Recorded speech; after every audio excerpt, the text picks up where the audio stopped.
ڕاچێ لەسەر دەستگیرکردنی شاسوار عەبدولواحید و ئەو چەشانەی لە ناو حیزبەکەیدا دروست بووە لەم کاتەدا لە کاتێکا سەدان تاوانبار و گەندەڵ و جاش و مستەشاری پارتی وێچێتی هەیە بە ئازادیە سوڕەت لەگەڵ هەزاران یەکێتی و پارتی تاوانبار و مجرم و خراپەکارتەوە هەزار گەندەڵ و عەمیل و جاشی ترە سوڕێت ڕئیم لەسەرەوێت تەمان شتێکی زۆر تەبیعیە کە شاسوار عەبدولواحید بۆ خۆشی ئینتیزاری ئەوەی کردووە و دیارە قسەکەشی کە پێش گرتنەکەی باسی لێواکە و من تەسەوریشم وایە لە یەکەم ڕۆژی خۆیەوە ئەوەشی داناوە کە ئەگیرێ و گرتنەکەی لە مەتار کاتێکە هاتەوە کە گیرە و هەروها کاتەکانی تر شتێکی زۆر تەبیعیش بوو ئەو زەختەش کە کەوتە سەری چونکە ئەو هاتووە مەشروعێکی سیاسی هەیە بەرنمەیەک منافەسەی زەبەلاحێگەکە کە جیقیان کردووە تووکیان دەرکردوەکو و مار وەکو ئەژدیهای حوسەر پارتی وێچەتی و سەرانی ئەو دوو تاغوتە تووکیان دەرکردووەکو ماری پیر لەم ئیشەیە شاسوار عەبدولواحید دێ منافەسە ئێواناکە بە تەئکید تەبەن عەزەڵات و بازووی ئەو بە بێهەبوونی چەکدار و دەستگای داپڵۆسین و ئەوانە بەس بە مەشروعێکی سیاسی خۆی ئەیزانی ئەمە وایە بەڵام نەوشیرە مستەفاش خۆی زانی وایە نەوشیرە مستەفا خۆی توانی چەکەکەش دروستکا و بەدەستی شێوبی و پێشتریش هەی بووە ئەو کەسانش کە لەگەڵیا بوون تەنانەت عومەری سەیحەلی خۆر نائیبی خۆیەتی باشە خۆ ئێستا کە جەستەی تێکچووە هەمووی بە سەبەبی قەسفی تارەی بەعز وای لێ هاتووە کە بە پەلەپەل بردیانە سەردەشت و بۆ دەرەوە یعنی هەموو ئەوانەی کە جنگاوەری قەدیم بوون لەگەڵیا بوون هەموو شۆڕژێرن و هەموو پێشمەرگن و هەموو باوەڕیشان هەبووە شتیانزانی لە کوردستانە هێزکاری گەرە بەڵام نەوشیرە مستەفا ئەمەی داهێنا بوو کە کاکە ئێمە لە شەڕ زۆرمان چێشت هەر شەڕمان کرد و تورکیا و ئێران دەستیان خستە ئیشەکەمان شەڕ دامەزرێن لەگەڵ پارتی ئێستا ئێرانە لە چەکتانە دەن بابە نامانەوێڵە بە خۆڕایی بیبن دوای حەقەکەمان لێکاتەوە بەخوا بۆ ئێمە ژواوی بزوتنەوەی ئیسلامی دوای بریندارەکانیان لە خەستەخانە دەرکردین وتیانێ 3 ملیۆنتان لەسرە بێ عیلاجەکان بدەن دیناری ئەو کاتە 3 ملیۆن دیناری ئەو کاتە ئەجا بزانە ئەمە تەبعاً خۆی وایە شاسوار عەبدولواحیدیش مەشروعێکی سیاسی هەبوو هاتە پێشەوە منافەسەی ئەم تاغوتە گەورانە ئەکا کە دەستگای داپڵۆسینیان زۆرە ئەمە دایناوەکە بگیر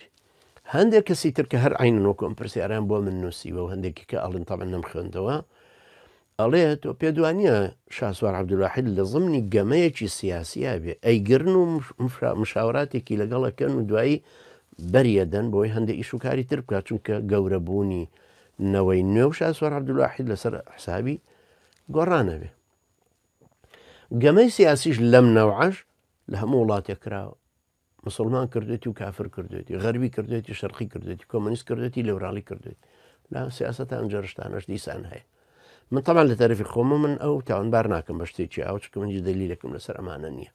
من هەر یەکەمی بۆ حسابەکەم کە کابرایەکە هاتۆتە پێشەوەی مەشروعاتێک ببێ گۆڕانکاریەک ڕوو بدە ئەو هەموو خەزێنەی لە بەردەستیان تاغوتانە بێتە دەرەوە حیزب وای لێ هاتوو ئێستا پارتی ئیدارەی دەوڵەتە با بڕێەوە بەڵام پارەی دەوڵەت هەموویە دزێ بۆ حیزب هەرچی کەسێ پارتی بێ و لایەنگری پارتی بێ لە ژێرە پارەکەی خۆیەدات کەچی لە موچەی مۆزەفەکانی بڕیوە کە ئیدارەکە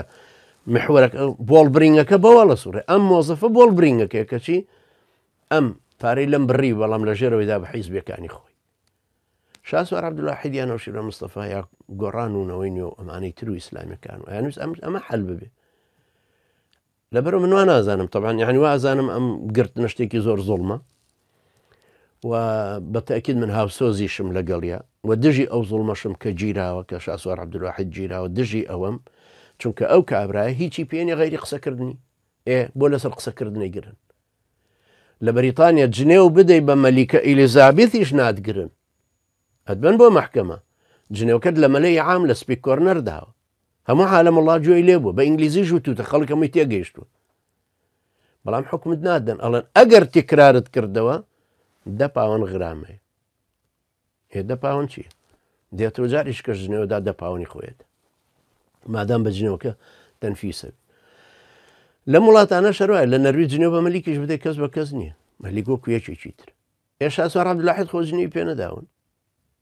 ڕەخنەتان لێگرێ ئەڵێ گەندەڵن ڕاستە بەخوا بڵێ حیزن دزن جەردەن پیاوکوژن عەمیلن جاشن بەخوا قەسەم هەموویە هەموو سیفەتەکانتان تایە بۆ حیزێتیەکە هەمووتان ناڵێم بەس بەخوا قەسەم مەسوولی گەورەشیانتیایە حیزیش لەگەڵ ئەشەکە یعنی دوو دەچین ئەشکەن و ئەشدەن